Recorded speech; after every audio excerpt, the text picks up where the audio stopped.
ako yung bunso. Mamalik ako doon sa sinasabi. Kasi moment ko na to. Mahal, nakalimutan ko na sasabihin ko. Mahalaga doon, alam mo, isa kang between.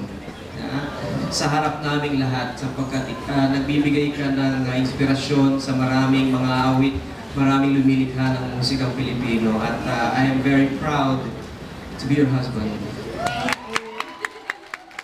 Maraming salamat po ulit sa inyong lahat.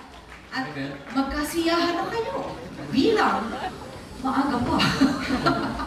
Ayun, salamat, maraming salamat po muli at maraming salamat sa karangalang ito. At sa lahat po ng umawit, ng mga awitin ko, thank you very much.